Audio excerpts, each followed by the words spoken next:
Ito ang babaan pag ikaw ay bababa ng Kai Pumbu sa Samariam. Ayan. Sabihin mo lang sa driver or conductor na baba ka ng Kai Pumbu. Ayan ang palatandaan. Pag ikaw ay bababa ng Kai Pumbu, sabihin mo lang sa conductor dito. Ayan. Bilang ako ng isda. Ayan. Ito malapit na. Nalakarin lang. Itong kalsada na to papunta sa Las Palmas or Marami Subdivision. Dito yung bilihan ng isda. Ayan, maraming isda. Ito ang papuntang Las Palmas Subdivision. Ayan. Ang daming tricycle. Sa kaya na nasa unahan lang. Kung ikaw mamalingki, dito lang marami ka nang mabibili. Marami ng tindahan dito. Nakabili na ako. Anak ko ay pauwi na sa bahay. Ito yung mga binili ko. Ang mahal ng mga bilihin dito nakakalula. Ayan. Pupunta na ako sa sakayan sa may mga tricycle. Lalakarin lang dito. Malapit lang. Ayan. Dahil dito ang bibili ng isda. Mas isda. Ayan. Mga gulay. Tawid tayo doon sa mami. Kahit ano, may mga damit. Ito lang pangita.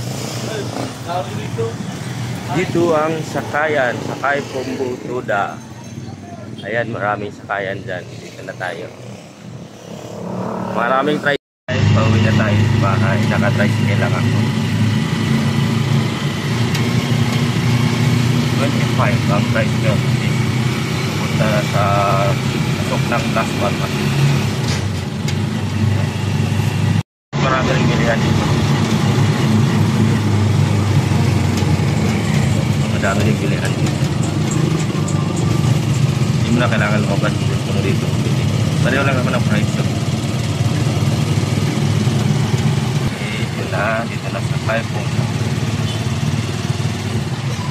Las Palmas.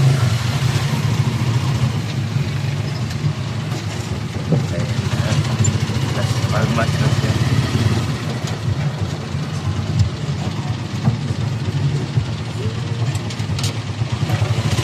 Papasok na sa pauwi sa bahay.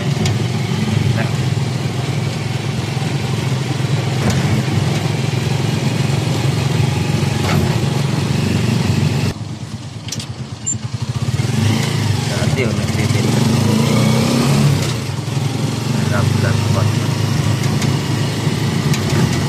Sa may crane na pintura, sir.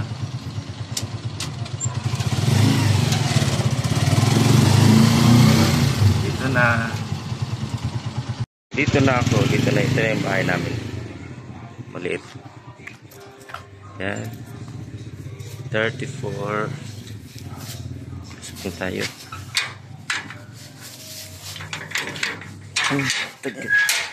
Yan na. Bilhin na natin. Ito ay baboy. Pinahiwa ko lang. Ang mahal ang bilhin dito sa Pilipinas. Ito ay 100. Ang liit. Tapos ito, pwede ka magtanim sa garden. 15. Ang ilang piraso lang, 3. 5 pesos ang isa. Grabe. Ito din, 15. Dali lang nito itanim.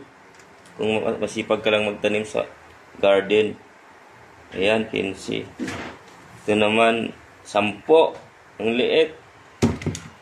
15. Binuo ko. Liit ng luya.